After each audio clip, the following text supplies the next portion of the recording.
आज आज आज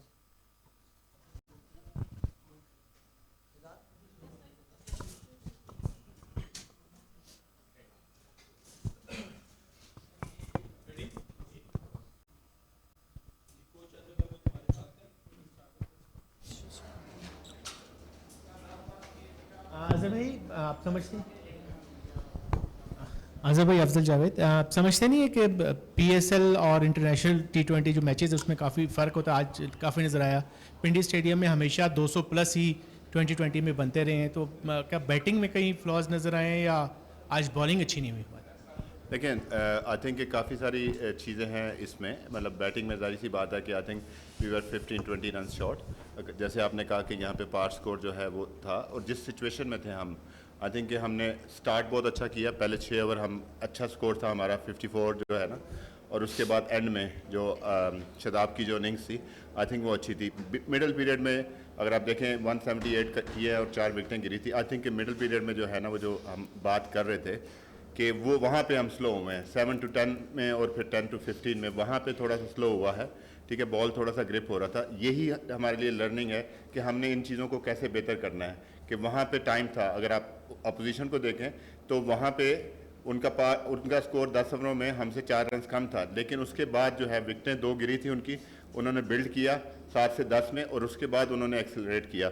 और डेफिनेटली जिस तरह चैपमैन खेला है, आई थिंक 87 और 42 बॉल, 320 फॉर्मेट में यही होता है कि एक बंदा जो है ना खड़ा हो जाए और वो गेम आपसे लेके जा सकता है। और डेफिनेटली बॉलिंग में भी काफ़ी सारी जो है ना हमें वीकनेसेस नज़र आ रही हैं, जो हमने अप टू द मार्क नहीं थे, फर्स्ट 6 में भी नहीं थे, और उसके बाद जो है हमारी चॉइसेस जो थी वो अच्छी नहीं थी। और हमारे लिए लर्निंग है, जैसे मैंने उस दिन भी पहले भी कहा था कि 12 मैचेस हैं, तो हमें देखना है कि हम कहाँ इम्प्रूवमेंट कर सकते हैं। और काफ़ी सारे हमारे पास पॉइंट हैं टू डिस्कस, एंड काफ़ी सारी पॉजिटिव भी हैं। Nasir Naqvi, ABN news.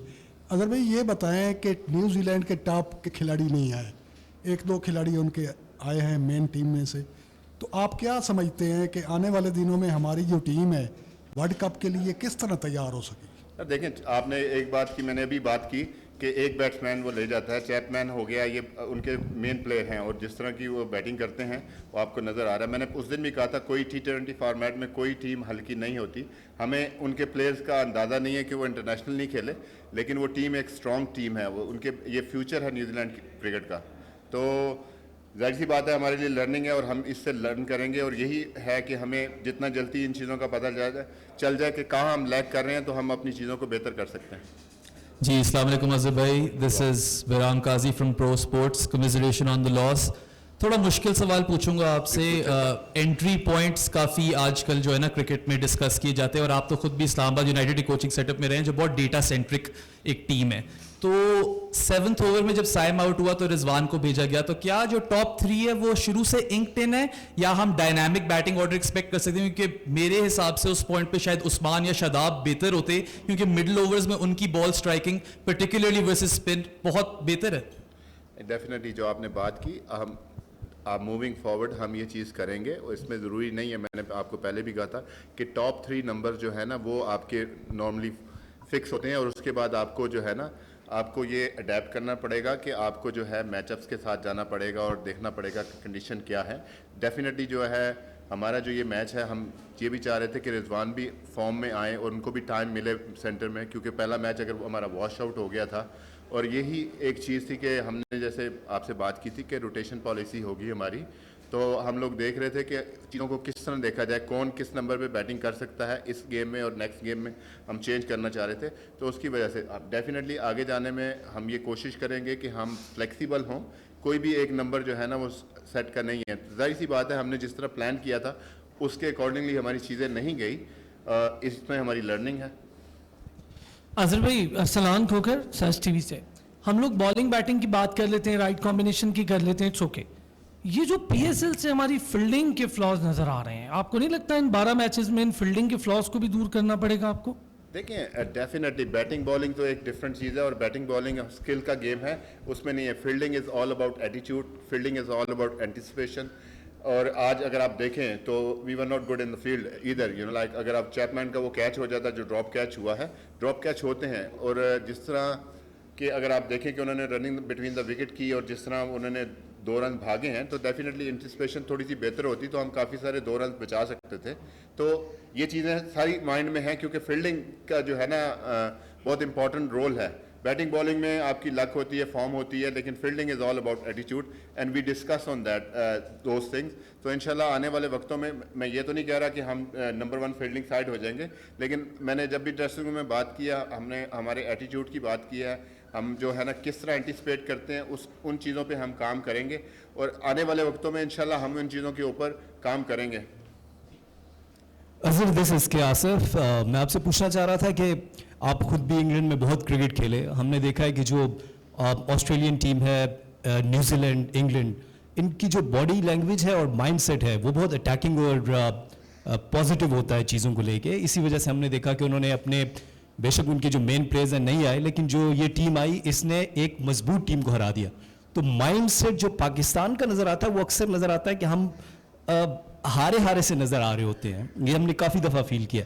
इसके लिए क्योंकि आप वहाँ पर रहे हैं, खेले हैं, इस चीज़ के ऊपर कैसे काम करेंगे? देखें, जो आप उनके माइंडसेट की बात करते हैं या उनकी जो चीज़ें बात करते हैं वो हमारे सेटअप में और उनके सेटअप में बहुत ज़्यादा फ़र्क होता है। ठीक है, हम जो है ना हमेशा से रिस्पेक्ट वाले लोग हैं, फैमिली ओरिएंटेड भी होते हैं, रिस्पेक्ट करते हैं लोगों की, तो वो हमारे अंदर रिस्पेक्ट का आता है। उन लोगों की अगर आप बात करें तो उनका एक माइंडसेट शुरू से ग्रोथ स्कूल लेवल से लेके आप वो स्पोर्ट्स साइकोलॉजिस्ट के साथ काम करते हैं, उनको बताया जाता है, इनसिक्योरिटीज़ नहीं होती चीज़ों की। तो हमारे यहाँ ये चीज़ें अगर आप उसको, एक बात लंबी हो जाएगी, उसमें अगर आप जाएं और उनको देखें तो हमारा जो है ना, इस वजह से आपको कभी लगता होगा कि जब हम अच्छा कर रहे होते हैं तो हम बहुत अच्छे होते हैं, अगर हम पे प्रेशर आता है तो then body language. I think जिस वक्त हमने करेज शो करनी है, जब चीज़ें हमारे फेवर में नहीं जा रही होंगी, उसको हम कैसे बाउंस बैक करते हैं, उन चीज़ों से कैसे हम निकल के आते हैं, ये हमारे लिए चैलेंज है। क्योंकि एज अ नेशन जो है ना, ये हम सब इसमें स्ट्रगल करते हैं कि एक हमारा माइंडसेट जो है ना वो थोड़ा सा नेगेटिव हो जाता है, लेकिन हमने इनको चेंज करना है। ये मेरे लिए चैलेंज है, मैं यहाँ पे आया हूँ, ये मेरे लिए चैलेंज है कि हम इसको कितनी जल्दी बेहतर करते हैं और आने वाले वक्त में हम इन चीज़ों को कैसे काबू करते हैं। अज़र, आप कोच हैं लेकिन लगता है कि आप डिफेंडर भी हैं। जब अच्छा परफॉर्म करते हैं तो वो आ जाते हैं और जब बुरा परफॉर्म करते हैं, क्या ये भी वर्ल्ड कप की तैयारियों का एक हिस्सा है? दूसरा, there is no excuse when you drop so much catches. Winning combination बेहतर होता है जब आप वर्ल्ड कप की तैयारियों के सिलसिले में होते हैं कि तजर्बात बेहतर होते हैं? सर देखें, जो आपने बात की, जो आपने बात की, यस, अगर आप मुझे कहेंगे डिफेंडर हूँ, मैं इस टीम का कोच हूँ, हारेगी टीम तो मैं जो है ना सबके सामने आऊँगा और मैं बताऊँगा कि हम क्यों हारे हैं, और ठीक है, और मैं अपने प्लेयर्स को डिफेंड करूँगा। मैं जिस वक्त अच्छा करेंगे तो मैं अपने जूनियर को भेजूंगा, ये इनका काम है, ये अपने मेरे जूनियर को लेके आएंगे। जिस वक्त टीम हारेगी मैं अपनी जो भी मेरी गलतियाँ हैं मैं वो लूँगा, ये मेरा काम है, that's why I am coach. दूसरी चीज़ बात आपने की, हमारे पास जो 12 मैचेस थे, अब हम अगर अपनी वही टीम खिलाते हैं, आप लोग कहते हैं कि जी आप चेंजेस नहीं करते, और अब हमने देखना है कि हमारे पास क्या ऑप्शंस हैं। मैंने पहले दिन भी ये कहा था कि हमने अपनी ऑप्शंस को देखना है। हमें पता है, मुझे पता है कि मेरे जो वर्ल्ड कप की अगर मेरी टीम सारी फिट है तो मेरे वर्ल्ड कप में जो 10 प्लेयर है वो कौन से होंगे, उसमें 1 से 2 स्लॉट हैं जिसका हम देख रहे हैं, और इसी भी वजह से हमने चेंजेस की हैं कि मतलब हमारा जो हम इमाद को लेके आए, हमारा जो बेस्ट बॉलर है, हमें पता है कि वो क्या PSL का बेस्ट परफॉर्मर था, वो हम उसको नहीं खिला रहे, हम अपने बेंच स्ट्रेंथ को देख रहे हैं कि क्या है। मैं यहाँ पे आया हूँ तो हम ये नहीं चाह रहे कि हम ये सीरीज जीत जाएं और हमारी जो गलतियाँ हैं उनको छोड़ दें। हम अपनी गलतियों से सीखने के लिए आए हैं और किस तरह हमने आगे जाना है उसका सारा प्लान मेरे दिमाग में है। इस टीम को हमने वो बात की हुई है, इंशाल्लाह आप देखेंगे। मैं गारंटी तो नहीं देता कि हम जाके वर्ल्ड कप जीत जाएंगे, लेकिन आपको ये जो हम इस वक्त गलतियाँ कर रहे हैं, इंशाल्लाह अल्लाह ने चाहा तो हम ये वर्ल्ड कप में गलतियाँ नहीं करेंगे। अज़हर भाई, ताहिर डॉन टीवी से ये बता दें कि हमारी जो टीम है वो पहले 6 मैचेस में तो उनमें स्पिरिट नज़र आता है, लेकिन साथ ही दिल छोड़ जाते हैं। और आज के मैच में क्या आपको नहीं लगता कि एक मेन 6 ओवर्स में 6 ओवर्स के बाद स्पिरिट छोड़ जाते हैं? और आज के मैच में ये नहीं लगता कि मेन कोई एक अगर अच्छा स्पिनर होता तो शायद मैच आप निकाल जाते? आप क्या समझ रहे हैं, इब्रार और शदाब अच्छे स्पिनर नहीं है? क्वेश्चन है आपसे, आप क्या समझते हैं वो अच्छे स्पिनर नहीं है? तो नहीं आ रही। So, यही तो प्रॉब्लम है हमारी। एक मैच में अगर अच्छा नहीं होता तो आप कह देते हैं कि अच्छा नहीं है, ठीक है। अब आप मुझे बताएं, दुनिया में जितनी भी टीमें हैं, अभी वो बात की डेटा की, तो आजकल मैं डेटा पे बहुत इन्हिसार करता हूँ। आप मुझे बता दें कि जब भी टीमें जो हैं मेनली T20 में अगर वो उनको विकेट नहीं मिलती, तो आप हमारी बॉडी लैंग्वेज की उन्होंने बात की, सब टीमों की बॉडी लैंग्वेज जाती है, जहाँ पार्टनरशिप लगती है बॉडी लैंग्वेज सबकी जाती है। जब आपको विकेट मिलती है एक इंकरेजमेंट आती है, वहाँ से बॉडी लैंग्वेज ऊपर जाती है। तो ये सिर्फ पाकिस्तान के साथ नहीं, ये दुनिया की सारी टीमों के साथ ऐसा होता है। और आप 180 डिफेंड कर रहे हो, जब एक बंदा पार्टनरशिप लगे 120 रन की, तो आपकी मेजॉरिटी ऑफ द चांसेस जो है ना टाइम आप मैच हार जाते हो, और यही आज हुआ। अजहर भाई ये बताइएगा कि फिटनेस के इशू आ रहे हैं, हालांकि आप लोग इतनी जो अच्छी ट्रेनिंग करके आए, सारा कोर्स करके आए वहाँ से, क्या वजह है कि आजम भी जो है वो फिटनेस की वजह से आउट है, अभी अब रिजवान भी अगले मैचों के लिए आउट हो गए, इस पर ज़रा बात बताइए। डेफिनेटली जो आप देखें, जो काकूल का कैंप हुआ था उसमें उन्होंने बहुत ज़्यादा वर्क हार्ड किया, बॉडी फटीक भी हो सकती है, ठीक है। अब रिजवान का भी ये था कि हमें उनको थोड़ी सी निगल था, तो जाहिर सी बात है आप देखते हो कि वर्ल्ड कप आपका आगे है। अगर रिजवान को आपने देखा है जिस तरह के वो फाइटर हैं, जिस तरह उन्होंने पहले भी किया है इंजरी के साथ वो जो खेल रहे थे, तो हमने जब हमें पता चला कि थोड़ा सा उनको ये इशू आ रहा है, तो हमने उनको पुल आउट कर दिया कि वो ये ना हो कि उनकी इंजरी एग्रीवेट हो जाए और फिर हम रिजवान को जो है ना मिस करें वर्ल्ड कप में। तो ये आप ये कह सकते हैं कि इरफान का भी ऐसी ही बात थी कि इरफान को भी हमने पुल आउट किया। कोई ये नहीं है कि वो अनफिट हो गए हैं। यस, आपने आज़म की बात की, तो उनका एक सेटबैक था, तो उम्मीद है कि वो आज़म जो है वो जल्दी ही फिट हो जाएंगे और वर्ल्ड कप में हमारे लिए मौजूद होंगे इंशाल्लाह। जी हाँ जी, वो अभी उसको असेस कर रहे हैं और सारी चीज़ें हैं, तो इंशाल्लाह उम्मीद करते हैं कि बहुत जल्दी जो है ना वो ठीक होंगे। Thank you.